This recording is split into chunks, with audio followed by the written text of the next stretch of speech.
In this video, we're going to take a look at the first two stages of aerobic cellular respiration.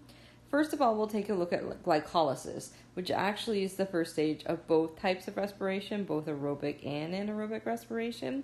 So in glycolysis, no oxygen is required. And then the next stage is the link reaction.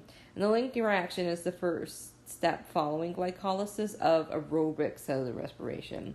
And we'll look at the details of that.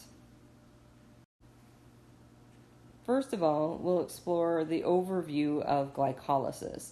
So I always like to take a look at the big picture. So we always will look at the where it happens, what goes in, what comes out, and then the main idea.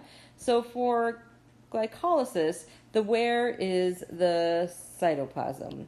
So that's where glycolysis is going to occur. And the molecules that enter the reaction would be glucose, and then ADP, so adenosine diphosphate, and NAD+, which is another energy carrier molecule that we'll spend a lot of time taking a look at. The outputs for this, or what comes out of the reaction, would be 2-pyruvate, 2-ATP, and I have in brackets the word net. So we actually create more ATP than that. We have to spend some to make some. So overall, the net is 2 ATP. And then we end up with 2 NADH plus H+. So these molecules, NADH, is a carrier molecule. So it's going to carry electrons and hydrogen to a later stage of cellular respiration. And we'll spend more time talking about that when the time comes. The main idea for glycolysis is that glucose, which is our 6-carbon compound that we spend a lot of time in biochemistry taking a look at, and it's split into 2 pyruvate molecules, which are 3-carbon molecules. Through this reaction, a small yield of ATP and NADH is made, and this process is anaerobic, so no oxygen is required. We begin with glucose, and we have that here. So I'm representing each carbon of glucose with a little circle. So we start with glucose, and the first thing that has to happen is some ATP needs to be spent. So this sometimes is called the investment stage because we have to invest some energy.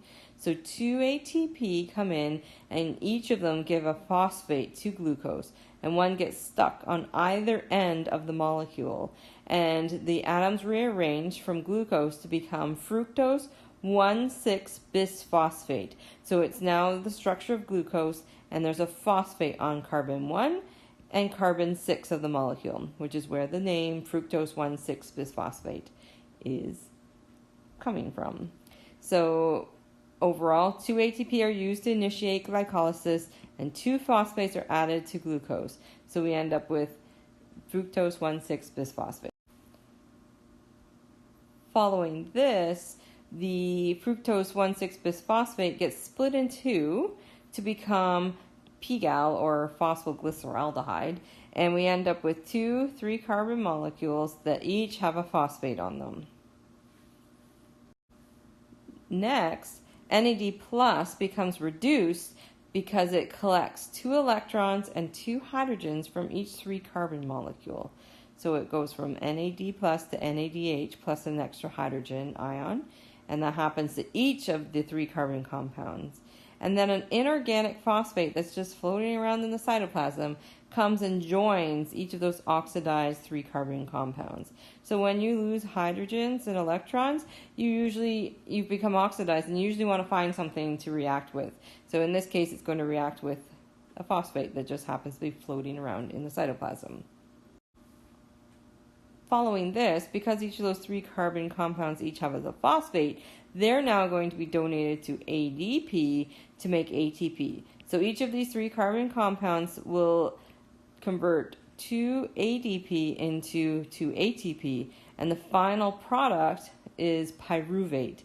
So we end up with 2 pyruvate as the end product, and 4 ATP are produced. And we say that that's produced by substrate level phosphorylation, meaning that there are enzymes reacting between this molecule and the ATP or ADP to make ATP. So that's substrate level phosphorylation.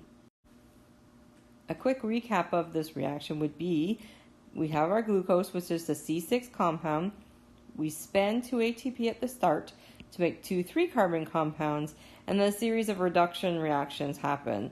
So 2 NAD plus are reduced to form 2 NADH, and 4 ADP are converted into 4 ATP, producing 2 pyruvate.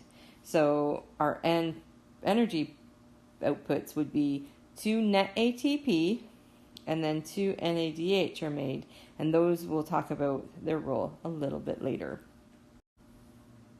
Our next reaction is the link reaction, and this takes place in the matrix of the mitochondrion. So if aerobic respiration is occurring, the pyruvate will travel to the mitochondrion, enter the matrix, and then those next reactions will happen. So the link reaction occurs within the matrix of the mitochondrion, and what goes into the reaction would be pyruvate and NAD+. The output is a molecule known as acetyl coenzyme A, carbon dioxide, and NADH. And the main idea is that pyruvate is oxidized into acetyl coenzyme A, and carbon dioxide is lost as a byproduct, and NADH is formed. And we'll again talk more about NADH when we get to our last stage, which is the electron transport chain. So this is just a representation of the reaction. So here's our 3-carbon pyruvate. The first thing that happens is a carbon dioxide is lost, and we produce acetic acid, which is an intermediate product. And then 2 reactions happen at the same time. So coenzyme A, which is actually an enzyme that just acts as kind of a shuttle molecule to carry the acetyl group or the acetic acid to the next reaction, comes in and joins with the acetic acid. And NAD plus takes some electrons and hydrogen again off of the acetic acid so that coenzyme A can bind. And so NAD plus is reduced to NADH, and coenzyme A combines with the acetic acid to make a molecule known as acetyl coenzyme A, or acetyl-CoA.